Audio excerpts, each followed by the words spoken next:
to make America what it ought to be. What up, everybody? This is Super Mike. I'm gonna post something real quick because I'm starting to post some more. The thing is, though, I've been trying to do something on. I'm gonna drop another one on the protesting. The last little part of the series on protesting. You know, this is the whole point with the reparations and everything, just to keep the history. But with everything that's going on in the media and also the WAR over there, the censorship that's on this app, Twitter, I mean, not Twitter, but TikTok and all that, we need to know the history from our ancestors. And this is the pressure that, is important. This is what a protest really does. But we don't have to do it in the streets the way they did. That part is done. We don't have to go out there doing that same thing. But also, I was wanting to do something on Jesse Jackson, which is actually big, because as I'm doing my research on this Jesse Jackson thing, it's huge. So with the Jesse Jackson thing, I'm going to be dealing with Steve Coakley, allegations against Jesse being involved with MLK's murder. So if you knew and you helped set up this man's, unalivement, would you be standing this close to him? Would you be standing this close to him if you knew? Because you helped set something up for somebody to be taken out. Would you be standing this close to him?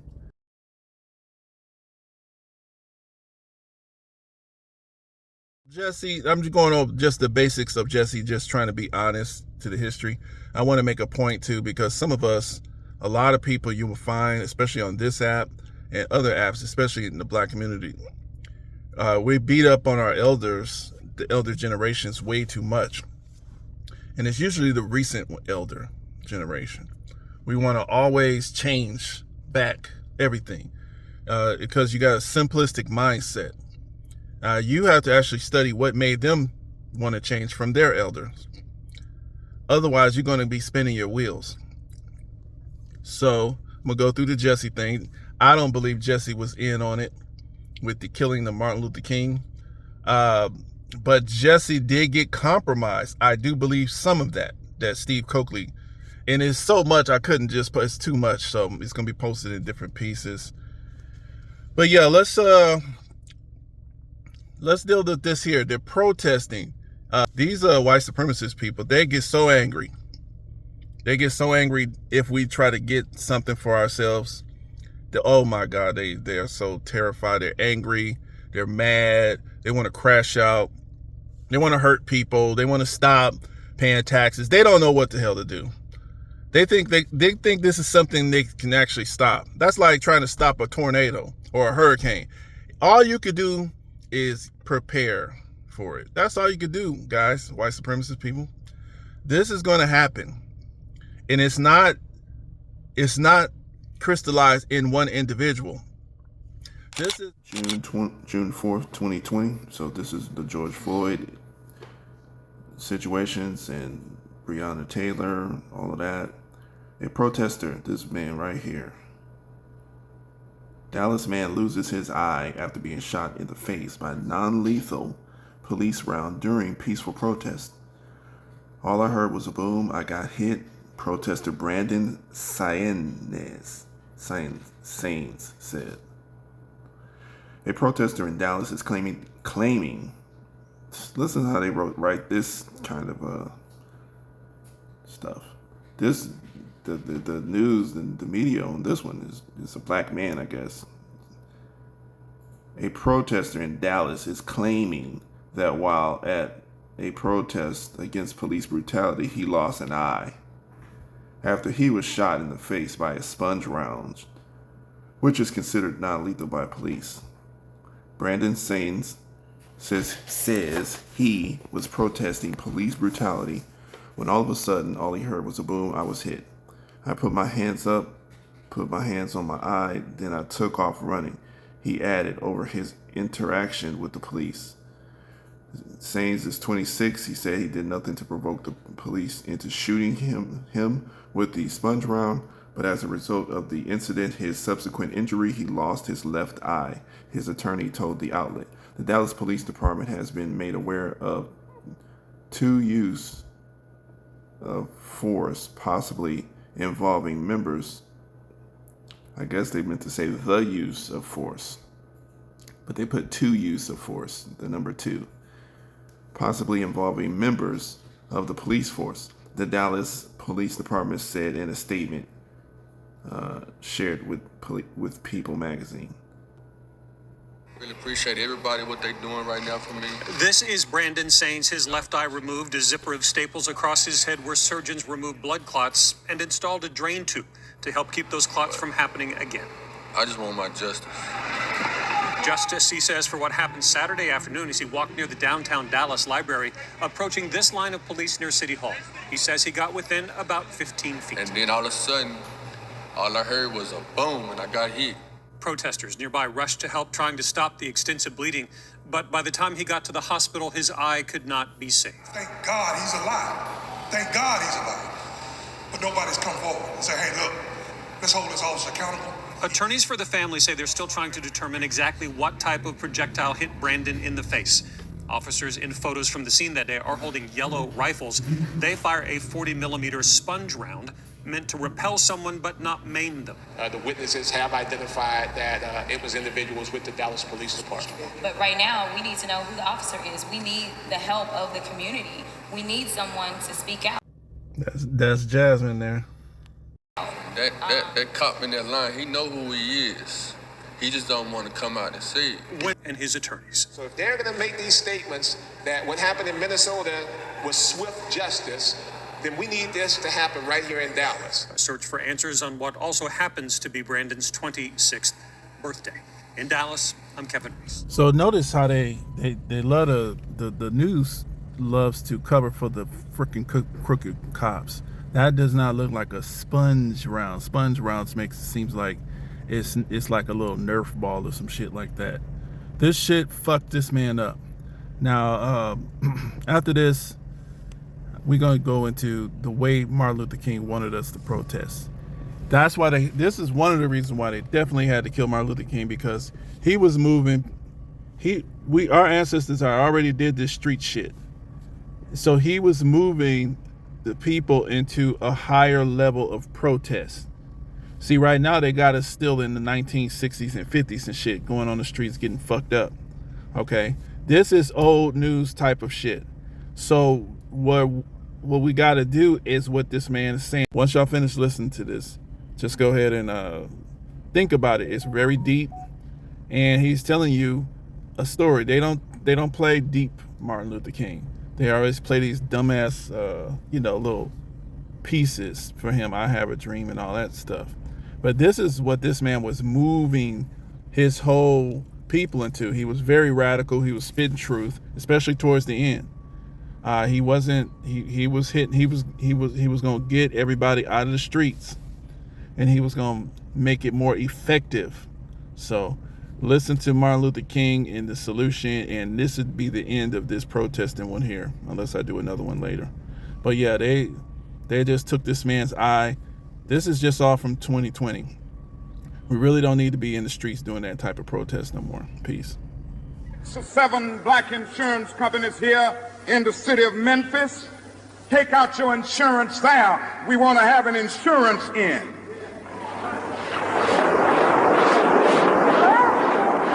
Now, these are some practical things that we can do. We begin the process of building a greater economic base. And at the same time, we are putting pressure where it really hurts. I ask you to follow through here. Now let me say, as I move to my conclusion, that we've got to give ourselves to this struggle until the end.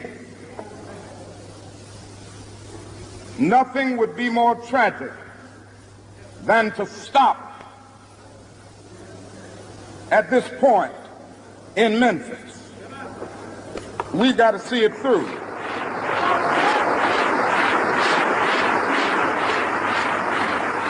When we have our march You need to be there. If it means leaving work, if it means leaving school, be there.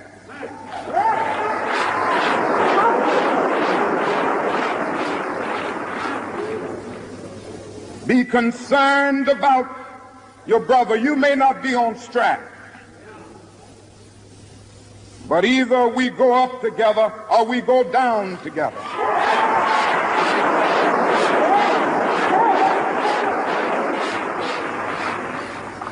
Let us develop a kind of dangerous unselfishness.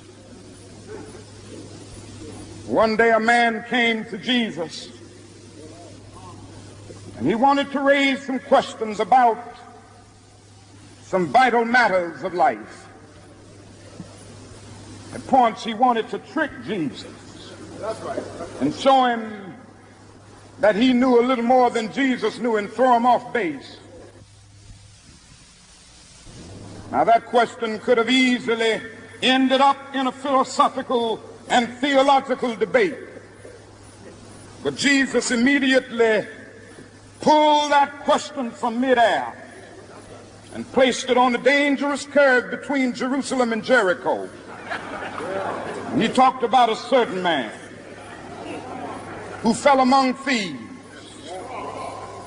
You remember that a Levite, and the priests passed by on the other side. They didn't stop to help him. And finally, a man of another race came by. He got down from his beast, decided not to be compassionate by proxy, but he got down with him, administered first aid, and helped the man in need. Jesus ended up saying this was the good man, this was the great man, because he had the capacity to project the eye into the thou and to be concerned about his brother. Now, you know, we use our imagination a great deal to try to determine why the priest and the Levite didn't stop. The times we say they were busy going to a church meeting, an ecclesiastical gathering, and they had to get on down to Jerusalem so they wouldn't be late for their meeting. At other times, we would speculate that there was a religious law that one who was engaged in religious ceremonial was not to touch a human body 24 hours before the ceremony. And every now and then we begin to wonder whether maybe they were not going down to Jerusalem, down to Jericho rather, to organize a Jericho Road Improvement Association. That's a possibility. Maybe they felt that it was better to deal with the problem from the causal root rather than to get bogged down with an individual effect. But I'm going to tell you what my imagination tells me. It's possible that those men were afraid. You see, the Jericho Road is a dangerous road. That's right. I remember when Mrs. King and I were first in Jerusalem. We rented a car and drove from Jerusalem down to Jericho. And as soon as we got on that road, I said to my wife, I can see why Jesus used this as the setting for his parable. It's a winding, meandering road. It's really conducive for ambushing. You start out in Jerusalem, which is about 1,200 miles, or rather 1,200 feet above sea level. And by the time you get down to Jericho, 15 or 20 minutes later, you're about 2,200 feet below sea level. That's a dangerous road. In the days of Jesus, it came to be known as the Bloody Pass. And you know, it's possible that the priest and the Levite looked over that man on the ground and wondered if the robbers were still around. Or it's possible that they felt that the man on the ground was merely faking, and he was acting like he had been robbed and hurt in order to seize them over there, lure them there for quick and easy seizure. And so the first question that the priest asked, the first question that the Levite asked was, if I stop to help this man, what will happen to me? But then the Good Samaritan came by, and he reversed the question. If I do not stop to help this man, what will happen to him? That's the question before you tonight. Not if I stop to help the sanitation workers, what will happen to my job? Not if I stop to help the sanitation workers, what will happen to all of the hours that I usually spend in my office every day and every week as a pastor? The question is not if I stop to help this man in need, what will happen to me? The question is, if I do not stop to help the sanitation workers, what will happen to them? That's the question.